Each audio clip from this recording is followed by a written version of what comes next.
eBay friends. This is your hostess, Suzanne, and this is episode number 191 of eBay the Right Way. Today's date is November 13th, 2024, and my guest is Mariah. Announcements. This is a personal thing. I had an unexpected road trip this past weekend. My 87-year-old dad had a health emergency and was hospitalized, and it wasn't looking good. So, my sister Trina, who lives in Charlotte, and I made the drive from the Carolinas to Atlanta to see our dad. We stayed with our older sister Jenny, who lives close to the hospital. The good news is that Dad rallied and will be okay for now. And we had a fun family visit reminiscing about growing up, and we got to visit with family and friends that we hadn't seen in a long time. So here's the funny thing. Sometimes us three sisters think we have one brain split three ways. Jenny is the oldest. She's 18 months older than me, and Trina is 4 years younger than me. So I'm the middle sister. And so we were out on Jenny's patio, and I noticed that she has the exact same outdoor rug that I have on my porch. And I mentioned that, and then Trina said, "Oh, I have that one too." So that was weird. Um, and Trina and I wore almost the exact same outfit on Saturday.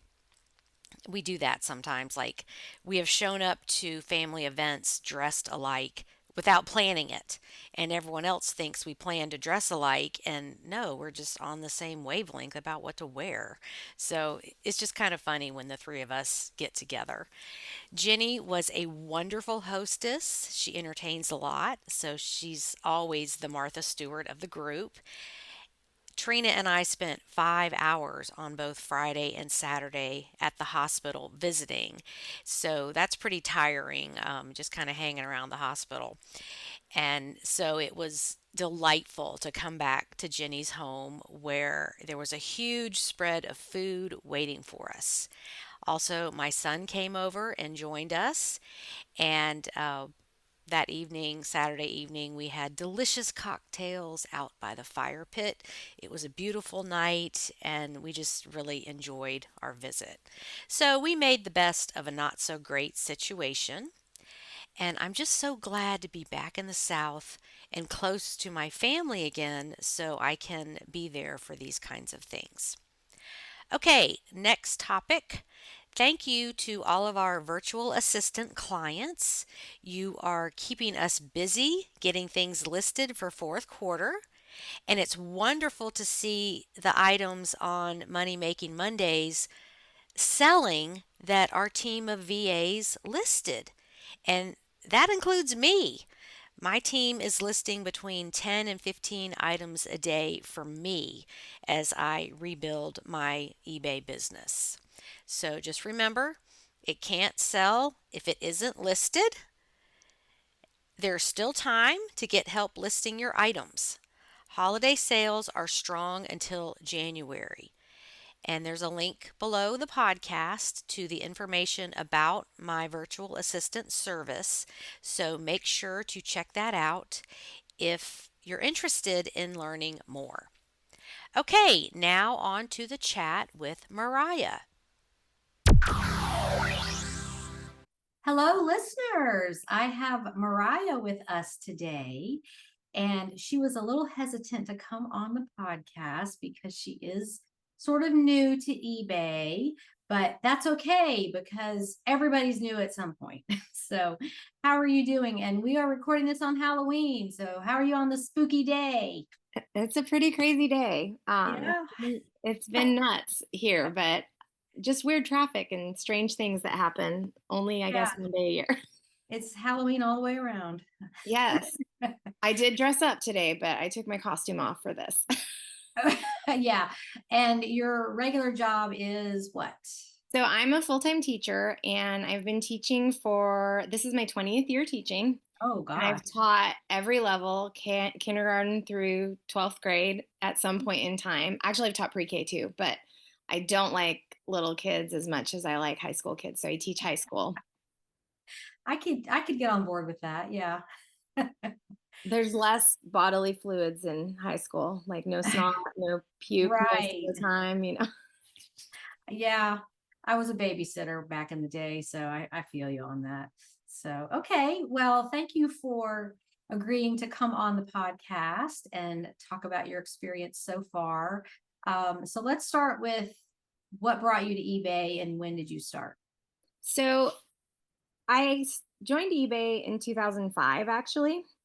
Not in my current eBay store or anything, but in 2005, I had this friend. My first child was born, and I had this friend who had told me about gymboree clothing, Yeah, which was a really big thing back then. it sure And was.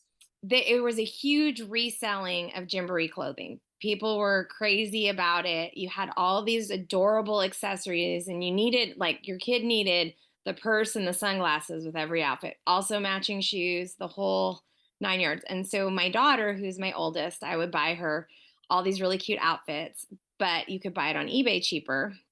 And then my friend was like, back then, everything kind of resold via forums, which I know is they've died. But besides the forums, if you couldn't sell it on a forum, you could put your stuff on eBay. But everything was an auction format. So eBay, my experience back then was really different with eBay than what I do now. And as a buyer, auctions are great. As a seller, I hate auctions for a lot of reasons. But so that was my first experience. About 2000, I want to say 9 to 12, eBay had some hiccups.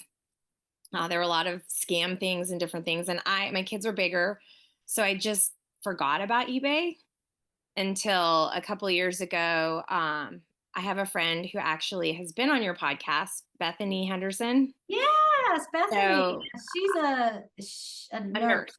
Right. Yes. Okay. So she and I, we actually lived 3 or 4 houses down from each other for a while. She's my friend, and we thrift together for years. So she'd always say, I resell stuff. Have you thought about reselling? And I would say, I'm not going to do it again. I did it way back when with kids' clothes. It was a lot of work. I hate shipping. And she's like, things have changed. You should try it. So for a long time, I just said no. And then my oldest started college, and I was like, oh, college is so expensive. And as she was still telling me I should try it, we happened to go to a thrift store one day, and, like, I don't know, there were I think 5 or 6 pairs of Tory Burch sandals, and like Birkenstocks and all these things. And everything was like, the shoes were like, I think we spent $1.99 a pair or something crazy. So I texted her because she had been headed home. We had been thrifting all day. And I was like, get your butt over here. I've just filled my cart and you need to get here. I've never seen so much great stuff. So she got there and filled her cart too. And we had all this stuff. And she's like, you should resell some of this. And I was like, no, no, just take the stuff I can't wear. I don't want it. And she's like, you should resell. Well, that's, as the week went on, I finally decided, well, I'll try with these one pair of sandals. I'll see if I can sell them.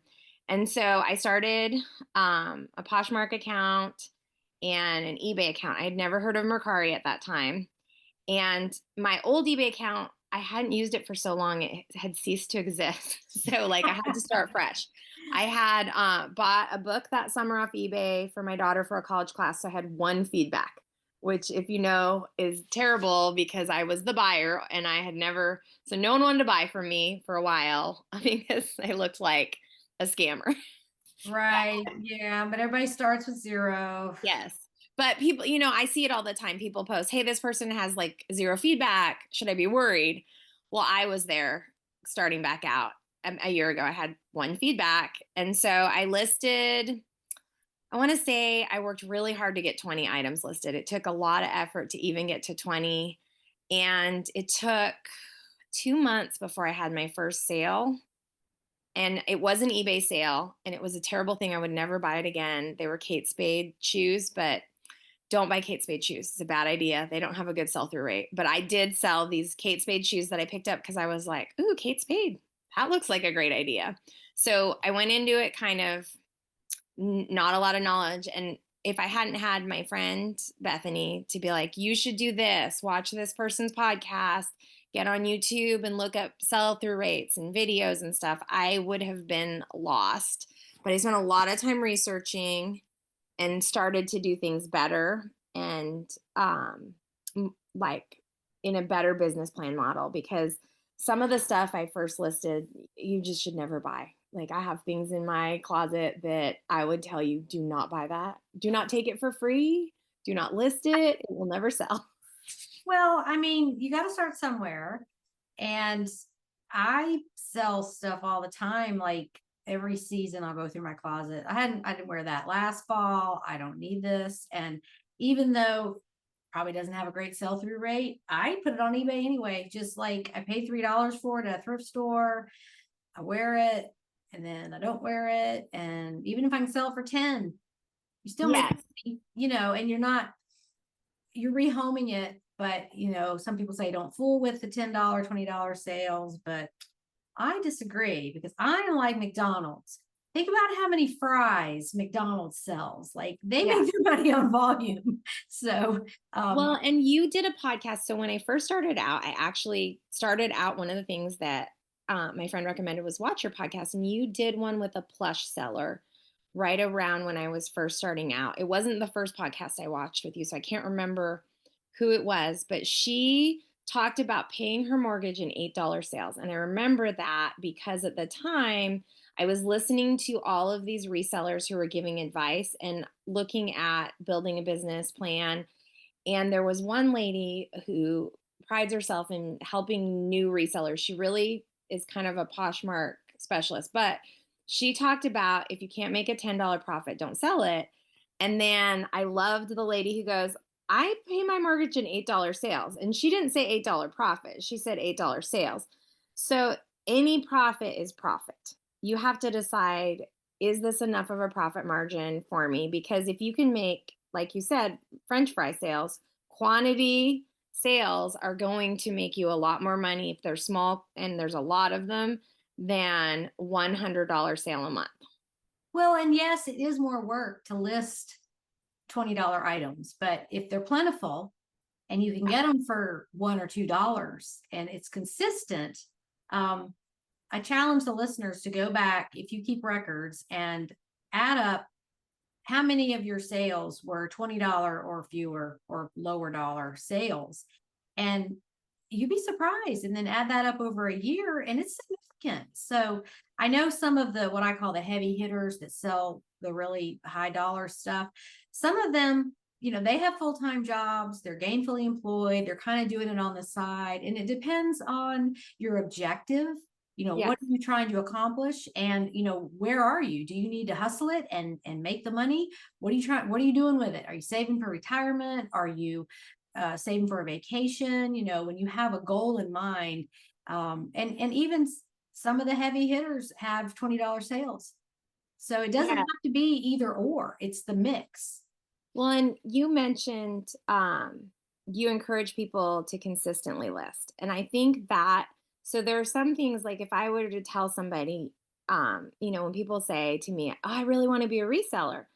Well, the first thing I tell people is when you first start out, you are bad at it. So it's really time consuming. So when I first started, it really did take me 40 hours a week to do everything. I wasn't listing a lot, but a listing might take me 30 minutes. And so if I listed 4 things in a day, like that was a lot of time. And then sourcing is always going to be time consuming. So I had that piece. And shipping, until I had a process, shipping took me a really long time. And I started out shipping every day, which is great when you're trying to get really good feedback because I needed feedback to make sales. But shipping every day will kill you. You will die doing that because when you get to, like today I shipped and I didn't have a lot this week, but I had 20 things to ship. And if I had 20 a day to ship, that takes me an hour to get 20 things pulled and packed and labeled. And so doing it every day, I'd rather do 40 every third day than 20. So what is your handling time? So I have 3 business day handling time, and I'm really careful. eBay is one of those, they punish you if you don't keep your handling time. So one of the things is if I ship every other day. It works for me. I ship Mondays, I ship Wednesdays, I ship Fridays.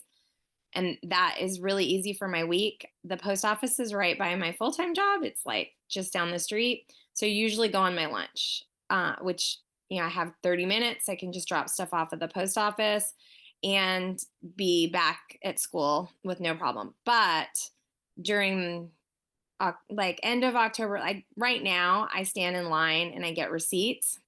And so once we hit like November through the end of January, when I need a receipt to prove I really did ship that thing that the post office lost because they're going to lose some stuff, that makes my shipping take a little bit longer. But yeah, I do that. Well, and you can't do a pickup. Is that not a good option at your house? I could do a pickup, but I think the pickup would probably be, I think I am probably better off not doing pickup. I've heard some stories in my area about some pickup stuff. I know Okay. my friend does not do pickup at her house. She also goes to the post office. I think if I were shipping like 60 or more items a day, pickup would be worth it just because I would be loading so much in my car. But I'm Mhm. also, I do clothes and shoes only. Sometimes blankets and like miscellaneous stuff, but nothing breakable, nothing in majorly big boxes or anything. So it's mostly small items. Like I can fit 20 items usually in a disposable or a reusable shopping bag. Okay. And you're new, so you're not real confident like that everything's going to get scanned in. So somebody Well, asked me this the other day. They're like, "Is eBay the right way? You should go to the post office and get a receipt and all that." And I can tell you, um, this is my 21st year, and really, I have never had anything not make it. Um, in recent years because the post office is getting better. Yes, yes, you're going to hear the horror stories because people love to complain when you're on, well, not in my group because I don't let them, but when you're on these everywhere. groups and you're going to hear the nightmares. You're not going to hear people say, you know what, 99.9% of my packages get there and it's fine. I So, have not on eBay, but recently on another platform, I had and it was, a bins pull vintage nightgown. I sold it. I wasn't making a whole lot of profit, maybe $10 profit, but it got marked delivered and the person swore it wasn't delivered. And because of the platform that I was on, it was Poshmark. They actually sided with both of us. I got my money. She got her money. Yesterday, I got a package in the mail that said refused, return to sender, like written on it. It was the nightgown. So mhm. I ended up getting it back, but that's about the only thing I've had lost in the mail. The other thing that happened is somebody didn't have the right address in eBay and I got something returned to me and I had to work with her. I had to make her pay shipping again, cancel the sale and do that. But that was, again, not the post office. So I haven't really had a lot go missing. I just know that Christmas shipping is more, there's just more stuff being shipped.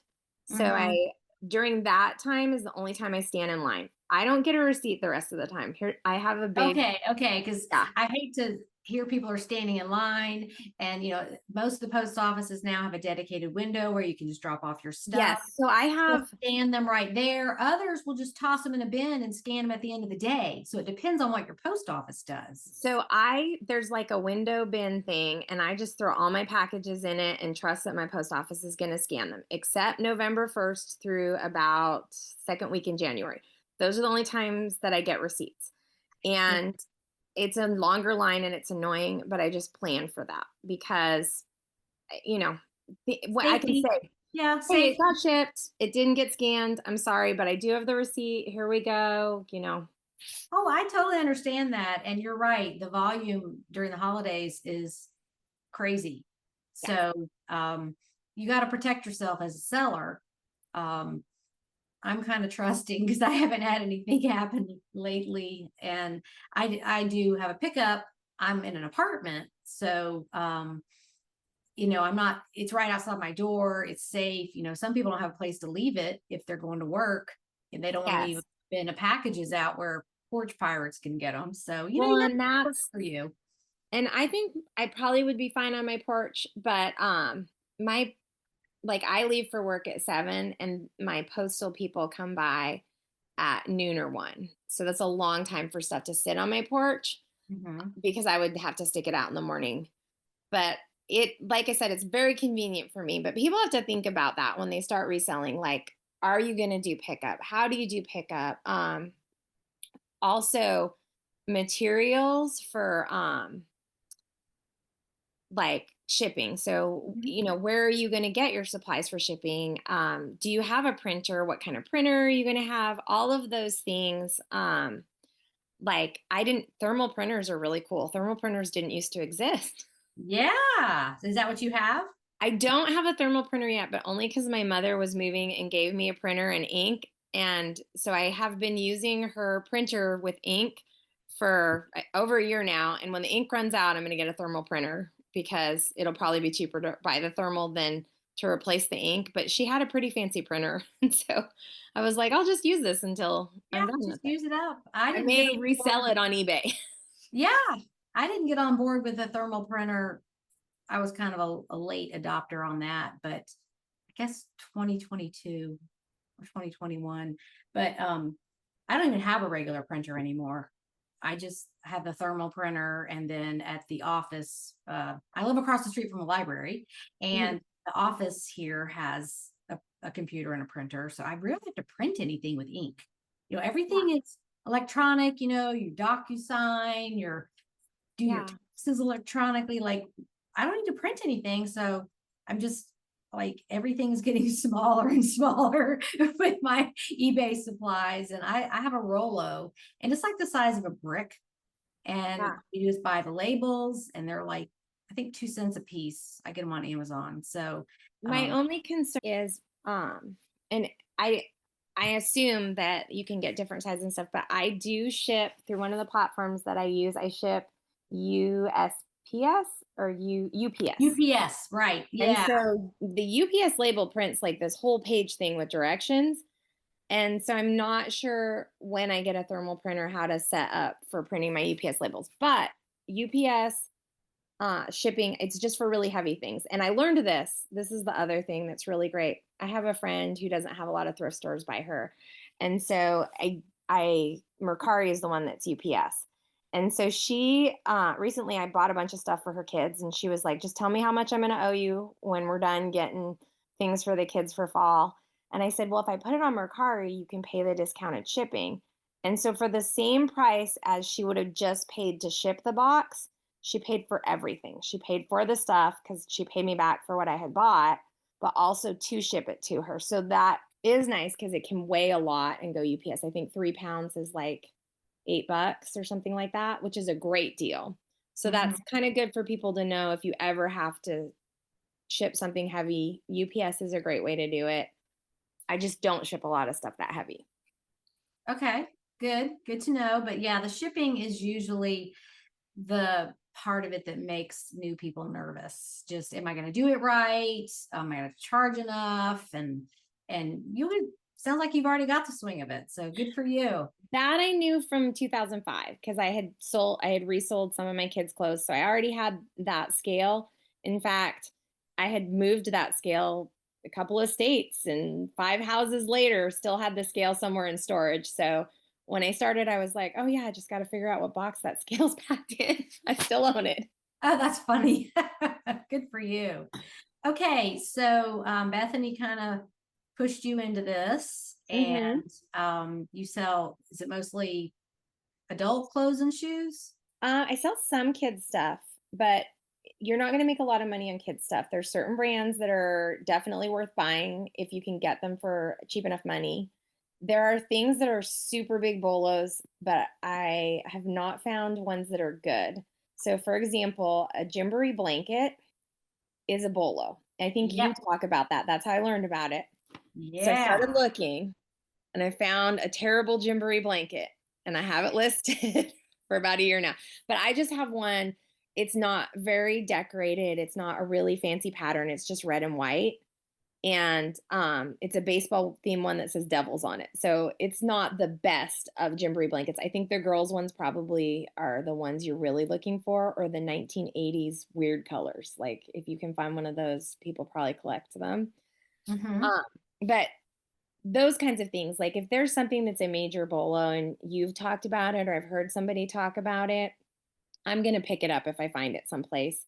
But I'm not necessarily searching for those things. I go down the blanket aisle every time. But I don't spend a lot of time just searching for blankets because I'm better with clothes. Actually, shoes are the thing that I sell the most of just because I'm better at finding them. I know what to look for. Learning brands and sell through rates took a lot. And I'm still learning sell through stuff. When I first started, everyone would say, don't buy stuff that doesn't have 100% sell through rate. And here I am going, how do you figure this out? How do you find something that has 100% sell through rate? That exists? Like, I can't find it anywhere. But Well, I have a alternate opinion on sell-through rates because, I mean, what is it exactly? How are they figuring this out? Okay, so let's say something has a 90% sell-through rate. Is that because all the sellers are charging a really low price on it? Like iPhone cases, people that buy in quantity and sell. Just because it has a high sell-through rate doesn't mean, I don't think it means that anything. There could be a bunch of auctions, they started at 99 cents and all of them sold. So you really have to look deeper than just the sell-through rate. completely agree. So when I'm picking out something to buy, like if I'm at the thrift store and I just don't recognize this brand. So the first thing is if you're looking at clothes, so you're going to look for tacked on tags, which means that the tag is attached with the stitching at corners. And you Yeah, find like Anthropology brands, the whole yes, is sewn on, right? yes, and there's all kinds of brands with these tacked on tags, but you look and you see this tag and you're like, okay, I don't recognize this brand, but that tag looks like something. Or you touch it and you know that this is silk or it's cashmere. So then I just get on eBay and I'm going to do a search for that brand. And I actually, a lot of times, leave it really broad to check my sell through rates. So I'm going to look up the brand cashmere sweater or cashmere top, maybe even, or just the brand and a dress if it's a dress. And then I'm just going to see how many are listed and how many have sold.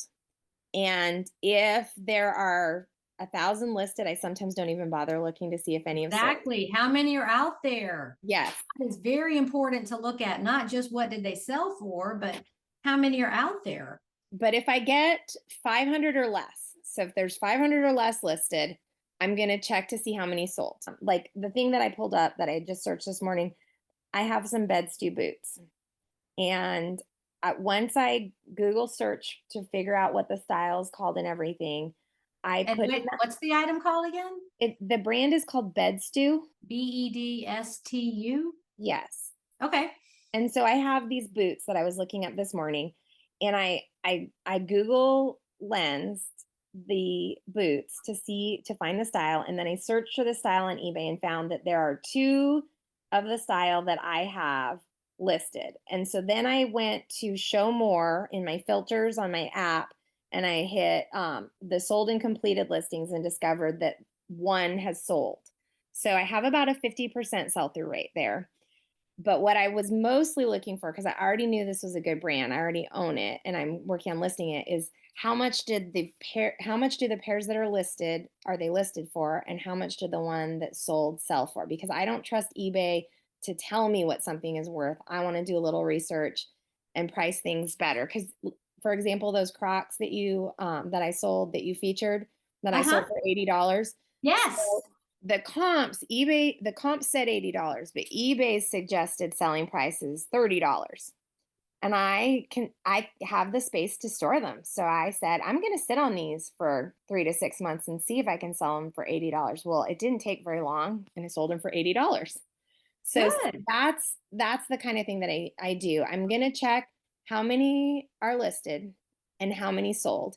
And so if there's 100 listed and 100 sold, then I have 100% sell through rate. That's probably a great item to pick up. But you're right. If all 100 sold for 99 cents, I'm going to throw that back. Mhm. Yes, they sell, but they sell for nothing. So I do double check and make sure because styles are going to change if you're selling clothing, but also in everything. The things that are really popular right now were not popular 5 years ago. And the things that were really, really big bolos at one point in time, nobody may want now.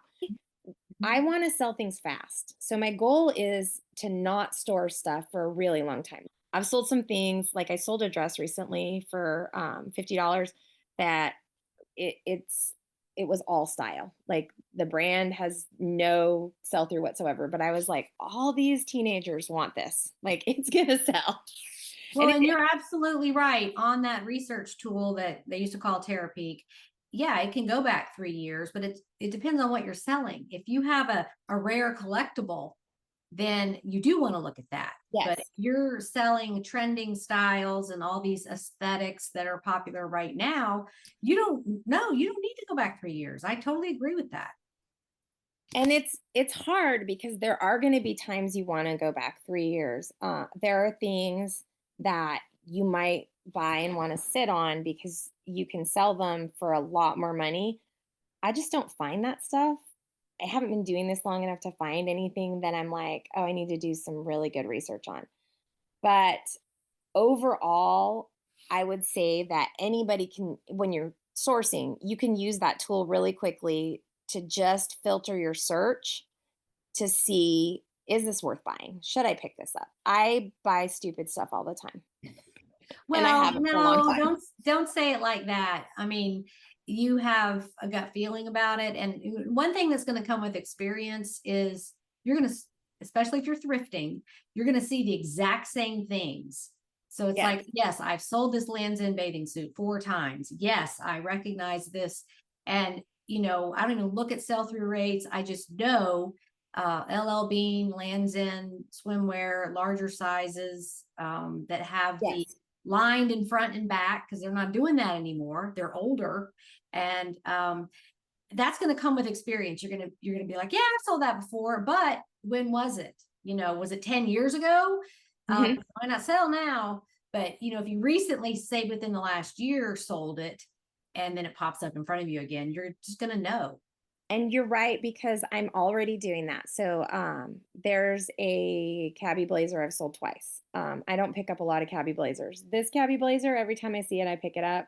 Doesn't sell for a crazy amount of money, but I know it's going to sell. There are certain shoes that, like, I sell a lot of Crocs. I know some people don't like Crocs. Now, I don't sell Crocs for a ton of money, all of them, but I pick up any Crocs I can get for $2 or less. I'm going to sell because I can sell them for at least 15 to 20 bucks. And so I'm going to make Mhm. a profit no matter what. It doesn't have to be a huge profit, and they're going to sell fast. So there are things that I've sold, the same shoe in the same size 5 or 6 times because I've found it. You can't find all these high-end brands every single day. But there are other things. When I first started, one of my first sales was soft surroundings. Oh yes. Uh-huh. And you can't give it to me now. Like, don't even give me that brand. And I make the mistake sometimes because, oh, this is a beautiful silk double XL. Oh, it's only 99 cents. Surely it will sell. I might be able to give it away to, like, Plato's Closet someday or Clothes Mentor, but they're harder sells. Like that Mhm. brand, because of going out of business and everything, it just doesn't have the same following Mhm. right now. It might, but I might be holding on to these things for a really long time. Now, I have stuff I've had for a year that recently sold, and I was like, "Whoa, that's so exciting! I just made $5 on that soft surrounding top," but I've held it for a really long time. Right. I look for things that have a lot of different criteria. I call it the cocktail of attributes, like soft surroundings or whatever brand. It's a high quality fabric, sequins, maybe a larger size, maybe just something very striking and unusual, like the cabbie blazer. I don't know what that looks like, which one it is, but um, I don't just buy every single thing I find of a certain brand, or even Eileen Fisher isn't doing that well anymore. It's got to be, um, linen or wool or cashmere, impeccable condition. Um, Big sizes. the lagan look is still in, the drapey, loose fitting clothing. Flax is a good brand. It's Mhm. linen. and those pieces look very plain. So I always look for linen and look at the tag, but you know, I don't buy black linen because it just doesn't sell. It absorbs the heat. Like Oh, light yeah. colored linen reflects the sun, but I quit doing black linen because it didn't sell. And that's good to know. I don't think I've come across any black linen, but I will keep that in mind. I do flax, I agree. My favorite flax find ever in a thrift store was I'm in the 50% off stuff and more. So this I'm at the end of the dresses. These things have been in the thrift store for months now to get marked down. And I'm at the very end. I'm going through and I'm just like running my hand across it. I'm not even looking at tags at this point, and I touched something that was linen, and I was like, huh. And I pull it off the rack and I start looking at it, and I can't find the tag for what brand it is. So I flipped it inside out because I'm checking if it's 100% linen. And of course, the flax tag is way farther down, and it was Huh? a 2XL flax dress, and I got it for 50 cents. Really? Yeah. And did it sell already? I think it sold like a couple days really quickly, 30 or $40. Um, Excellent. yeah, the flax is a quick flip in the summer. I have a lot of it in my closet right now and my death pile, which Hmm. is right now it's pretty massive, but I have a way that I do everything so that I always at a certain point in the week have a really large death pile. So I source 2 days a week. Like I schedule everything because I work full time. So Hmm. I ship every other day, but I source 2 days a week. So Wednesdays and Fridays I'm going to source. And then on Thursdays, I take pictures of anything that's left over in my death pile. And on Sundays, I'm taking pictures. So those are my 2 picture days. And then throughout the week, I only list 5 items every day. So I'm consistently always listing. But when I get to the end of the week, anything left over that I have pictures of gets listed. So on Sunday, I might list 10 to 15 items, but every other day, I'm consistently listing 5. Sometimes I draft them beforehand because I have a really busy schedule. So when I get up and I'm making breakfast or lunch or something, I just hit the button to list them. List. And I just listed 5 items. And then I cross list a little bit in the morning because I do sell on multiple platforms, and I cross list a little in the afternoon. But I overall, like, I'm getting 5 items up on every platform every day because if you're active, it's going to change how you're viewed in the algorithm. Hmm. I also every morning delist and sell similar for everything that would end that day. Hmm. And sometimes, like, say I have 20 items end in a morning, I have too busy of a morning to do 20 because when I delist and sell similar, I look back at that item and I look at everything over again. So I'm going to run all the comps and do all my research again. You have a better chance of selling something when you list it again. So it's a new item. The one thing I've noticed, and I like this feature in eBay, when you are editing your listing, and you next to your pricing, and this is on the computer, eBay predicts a price. People are searching for stuff, and if your stuff doesn't appear in the search, you're not going to sell it. Yeah, and the keywords change all the time. Yes, and there's in the theme, I think those theme words are really important, but knowing which theme to put with what items can be really confusing. Like, is this bohemian? Is and some of those words like transportation. I sold a Bowden top with trains on it. And so I used the theme word transportation, and it sold so fast. Like, people were using that to search for things that were train themed. Hmm. I just at the last second was like, I'll just check that. Like, I read through the list and was like, check that. I guess it fits. And it was really a fast sale. And I had 2 things now that I've put transportation in kids things, and they sold quick. I don't know that that's a theme that goes with everything, but I think looking really closely at those theme words sometimes will help. Great advice. See, I knew you had good information, even though you're new, because you sold on other platforms.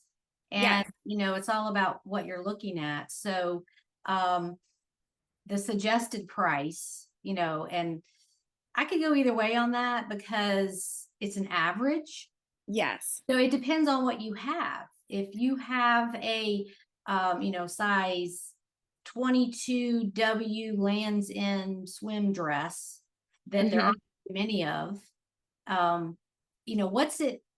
Is it calculating that suggested price based on the exact keywords, or the brand? Is the size included? Like, how are they coming up with that is what I want to know. And I completely agree with you. So, for example, those Crocs I was talking about that I sold for $80, um, the suggested price was off. And that's why you do your research. So you have to know what your item is really worth. So you're going to run your comps yourself before you get to that suggested price. When I'm first listing, so when I initially create a listing, I look at it and I unless I think eBay is completely off, like their average is not close to what I want for an item, Mm-hmm. I am going to consider it and think about maybe I might be too high, maybe I might be too low, but I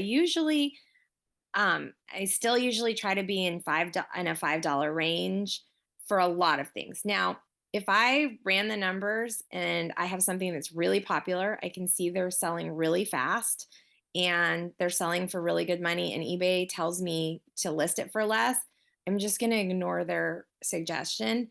And I have not had any time yet where ignoring them hasn't worked to my advantage and I haven't made more money. You can always lower your price. So Mm-hmm. if you don't want to move stuff really fast, list it high to start out with, edit your price in 30 days. And that's what I do with a lot of things. But if eBay says if I've listed something for $60, for example, and eBay says it only sells for 30, I might be too high. Yeah, So I have to think absolutely. about it.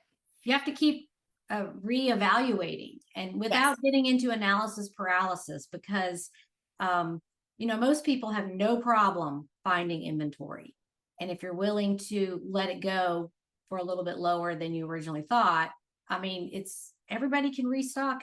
I don't know anybody who doesn't have a death pile, or at least some items on reserve, 20 items that aren't listed, whatever size it is. So getting inventory is not the problem, it's getting it listed.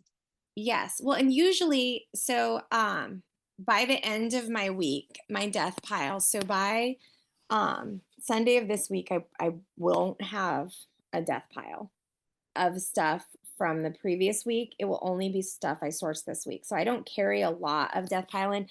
But if I have a pile of stuff that I haven't photographed in a week for whatever reason, then I don't source. There's Mm-hmm. not a reason to. And I think that's something really important that people need to understand. The best part about reselling is sourcing. That's the fun part. And I Mm-hmm. love finding cool stuff. That's why I do it. I was thrifting before I started reselling. And so the best part is, oh my gosh, I found this. I've never found this brown before. It's the most amazing thing ever. Even sometimes when I'm going to leave it behind in the thrift store because I can't resell it, it's so cool that I found that thing. And so that part everybody wants to do. But if you have a death pile that is more items deep than you're going to list the next week, you shouldn't be sourcing because it's just not a good business model. And the idea in reselling is that you're going to make a profit. I think the thing that I had to wrap my mind around is yes, it's okay to pay up sometimes for things. I'll give you the one time I've really paid up more than bought anything for $10. I bought a pair of Red Wing boots for $25. And as I was buying them, this lady in the thrift store was having this conversation with me. Aren't you just so excited about this deal? And I am thinking to myself, I am so irritated that you knew enough to price these this high. I would be excited if I got them for $1, but $25, I have a lot of investment into these and they won't move quickly. I know I'm going to make $50. I'm going to make 75, something on these, but I'm not going to make it fast because they're not a fast flip. So as I was buying them, I'm like, yeah, I'm super excited. And she's like, who are you buying these for? Your husband? And I'm like, yeah, maybe. Because I hate to tell people, no, I'm just going to flip these. I'm just going to sell them. Well, I love how analytical you are. Because normally during this podcast, we talk about, what you sold, and, we have talked about some of that, but I love these tips for flipping things faster. And, Well, I used to be a buy and hold person, but you know, I've switched to turn and burn because again, it's unlimited inventory out there. And Yes. I also used to be never have anything in my pile person, but the senior day discount changed all that for me because I was like, that's the only day I go now. I go to 2 thrift stores on senior day to get that 25% off. And if I have a few things in a pile, I'm okay with that. But because I'm getting stuff cheaper. Yes. Well, and that's so you started to say this earlier. Statistics are one of the things that's going to drive you. So whether you want to admit it or not, whether you're a math person or not, I mean, I teach math. Stats run the world. Yep. Every single thing on earth is based on a formula. eBay is an algorithm, which is a mathematical formula. I don't know what goes into the mathematical formula. I have some ideas. I've watched some videos, but everything that is online, everything that is out there, it's all a formula. So what you have to decide when you start reselling, and this is what I did. I had to decide how much money I wanted to make a week. And then I had to stick to that. So if I'm sourcing, I have a budget on how much I'm going to spend. I might break the budget sometimes when I find something that I absolutely have to buy because it is going to be a big money sale. But for the most part, I stick to that budget. And then I can predict how much I'm going to make in a week.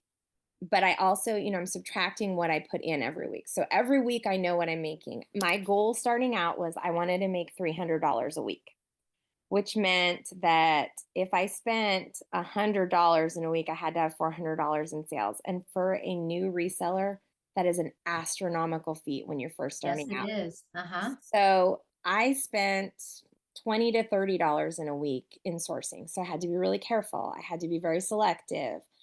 I had to shop all those sales that you're talking about, but also if you have an Goodwill bins near you, that will help. But you have to fall in love with the bins. And if you've never been to the bins, you don't understand what I'm talking about. The first time people go to the bins, they're like, I will never go again. This was the most horrible experience of my life. I was scared. I ran for my Yes. life. People elbowed me. Well, Mhm. yes, it was probably me elbowing you, but you were taking up too much space. Like, you got to move over. Yeah. And the first time I went to the bins in years, Bethany took me and I just stared at her because she's like in there with these people and they're all on top of each other and everybody's digging. And I thought, I'll just stand here and watch. I'm good. Like, this is too much. I don't need any of that stuff.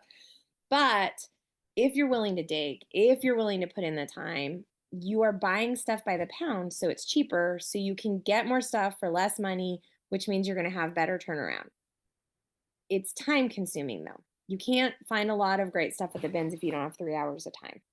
And Mhm. so you have to take all of that into consideration. So I would say my biggest advice to resellers starting out is to set an amount you're going to make every week and and you can't source stuff if you're not going to make your profit every week for a while, because what happens is people invest too much money starting out. I I bought dumb stuff, like just things I thought would sell sometimes that they're never going to sell. I just recently did this. I found 90% off shoes. They're a brand called Sporto. They look Mhm. like knockoff Uggs Yep. and they're really in style, but I didn't check the size. Threw them in my cart. They were 90% off. I'm spending 30 cents on these. This is a great buy. They're size 5. Too small. Never going to sell them. Yeah, those small sizes, they sit. Mm-hmm. And so those are things you don't realize when you're first starting out as you're sourcing. So if you set yourself a budget and you stick to your budget, you're less likely to make mistakes that are really costly. Like, you can't buy every pair of Uggs. Uggs might sell for good money, but in the beginning, I actually accidentally bought two really good knockoff pairs of Uggs. Mm-hmm. And one of them happened to be two different size. So one was, Oh no. I tried them on. I was like, these are so weird. But the others, I very quickly realized were knockoffs and I had to throw them away. So I had $14 into boots that I was throwing in the trash because you make those mistakes. So that's the thing in setting a budget and kind of doing those things, you're less likely to throw a bunch of stuff that was a waste of money away. Yeah. And now how many items do you keep listed? So I try not to fall below 250. Mm-hmm. Right now I have about 370 some. I because I list 5 every day, no matter what, my numbers just keep growing. Eventually, I'm gonna run out of space for Mhm. storage. So that's the biggest concern that I have right now is where will I store stuff? If if I don't hit too many before 2 more kids graduate from high school, I'll have bedroom space where I can just have a whole bedroom of floor to ceiling shelves like some people do for storage unit space. But right now, I don't have any extra space, so there's just kind of stuff stored all over my house, so I look like I live in constant chaos. And some weeks I sell like there are days where I'll ship 30 things, and if I'm Really? shipping every other day, it's I just had crazy sales. I love it when I have at least 9 items to ship because if I'm shipping every other day, that means that I just beat the algorithm. I sold more than I was supposed to. Good. So that's what And I forgot to ask you even, I know you live near Bethany, but where you're located. I'm in Oklahoma. Okay. And Okay. Oklahoma is a great place to thrift because we are a market where things are not priced up insanely. But I don't do like my best thrift finds have not been in Oklahoma. I travel with my kids a lot, so I Nashville was great. I was going through Nashville on my way to North Carolina, and we went thrifting for 3 hours, and I found some really great stuff, and I spent $30, and I sold each of those things for like close to $50. One of them for 70. So I bought Wow. 5 things, and I was like, "Hey, this is great money for the $30 I spent." I was just in St. Louis last weekend and I bought some Noble tennis shoes. And I spent And $5 on them. that's Nobull for the Yes. listener. They're like weightlifting shoes. I, there's some kind of athletic shoes. It's These their are, specialty. Yeah. yeah, and they're women's the ones I picked up, and they're pretty. They're floral. But I was walking through. I was in a Goodwill, and all the shoes were priced at like $15 and $20, and I was like, oh, I'm not gonna get anything. And I walk by and I see these $5 Nobles. Okay, I'll take those because I Hmm. can sell them for 50. So when I travel, I thrift and I write off my trip. Absolutely. You should. Yeah. So Road trip. Uh-huh. so all my kids travel, which I was already doing, I'm now writing off. So that helps. Because we travel every weekend. I'll be in San Antonio this weekend. Very good. Well, good for you. Okay. Well, that was a quick chat. Our time is Oh, almost I'm so up. sorry. I know. Do you have any final parting words for the beginners? Because, well, you're not really a beginner because you've been selling on other sites and you sold on eBay back in the day. You've just kind of rejoined the reseller workforce.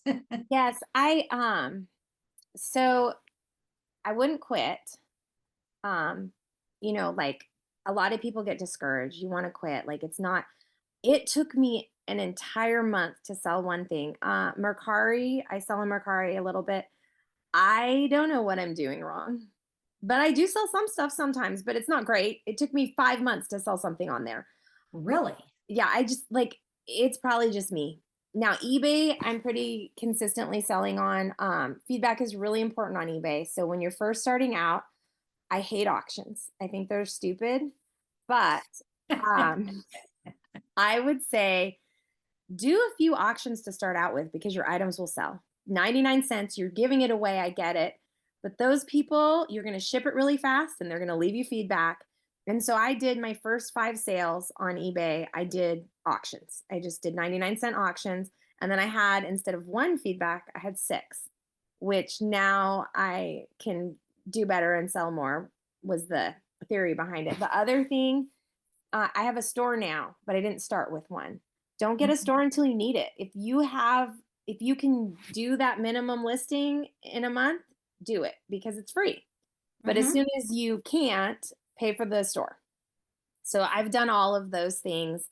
Come up with a really fun name for your store. I took a like generic name that went with my email, and so I had to think of mine. So mine is like my email address is Purple Elephant. And so like eBay gave me Purple Ella when I got my new username. And so I was like, okay, let me see. Emporium will sound great with that, you know? So like Absolutely. come up with something that people are going to remember. They're going to come back to. You're in competition with other sellers, so you want to give really good customer service. I don't ever argue with somebody on returns. I think everyone should do returns. Do your 30-day returns. You're going to sell more stuff because people want to return stuff. And people will say the stupidest things, and I'm just going to accept the return. Like I don't care. I will accept your return. I'm going to sell it to somebody else. I've had people tell me something was damaged, and I get it back, and I'm like, it's not damaged, but I'm fine with that. Like, I don't disagree with you. I don't argue with you. Well, sometimes they pick a reason that comes with free return shipping. Yes. Like buyers have that figured out, and it may be a complete lie, but they pick that for the free return shipping. It's better. Yeah, that's just the way they do life, and they're gonna do it. And so you just deal with them the best you can and let them move on to somebody else. Yes. And so that's for new resellers. I think that's the biggest thing. Like, don't take it personal. Like, just provide good customer service no matter what. Okay, well, thank you for your advice and for agreeing to do this and so quickly. And we will look for you on the Money Making Mondays. And yes, I'm hoping to hit over $100 sales. That's something I don't consistently do. So that's always my goal. But I'm usually under 100 on most of my sales. And I don't take it like, that's just a goal. Like, I want to sell something for 500 bucks. That'd be great. Yeah. Who doesn't? Yeah. So for the listeners, her name is spelled Maria, but pronounced Mariah. And then last name is just SC. So they can look for you on Facebook group. Well, thanks again. And we will see you on the group. Okay. Okay. Bye. Bye. Some great information from a newer seller. Now it's time for parting words. And this is just a quick factoid. Did you know that the Rubik's Cube celebrates its 50th birthday this year? Does that make you feel old or what? Hungarian design teacher and serious puzzler Erno Rubik assembled his first cube puzzle in 1974 and called it the Magic Cube. After a toy agent pitched the puzzle to Ideal Toy and Novelty Company, it renamed the puzzle Rubik's Cube and began putting it in stores in 1980. So Erno Rubik is still with us.